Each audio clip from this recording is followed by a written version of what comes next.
রহমত এবং জনগণের দোয়া আছে বিধায় উনি এখনো বেঁচে আছে। প্রথমে জাতীয়বাদী হামলা করে পরবর্তীতে যখন আমাদের কেন্দ্রীয় কার্যালয়ের সামনে আমরা সংবাদ সম্মেলন করতেছে, সেখানে বিনা উস্কানিতে পুলিশ এবং সেনাবাহিনী একসাথে আমাদের উপর হামলা করে। আমরা তার প্রতিবাদ এখানে আসছি। আমাদের দাবি হলো যারাই হামলার সাথে জড়িত ছিল তাদের অবশ্যই বিচার আওতায় আনতে হবে, এটা আমাদের প্রথম দাবি।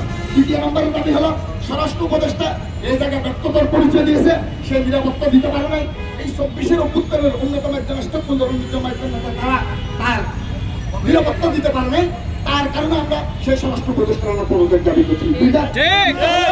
জাতীয় পার্টি সহ 14 দলের রাজনীতিতে আপনার নিষিদ্ধ চাই, এই 3টে দাবিতে আজকে আমাদের এই প্রোগ্রাম। বসুন্ধরা টিস্যু, অশুদ্ধতার বিরুদ্ধে এক বিন্দুও ছাড় নয়।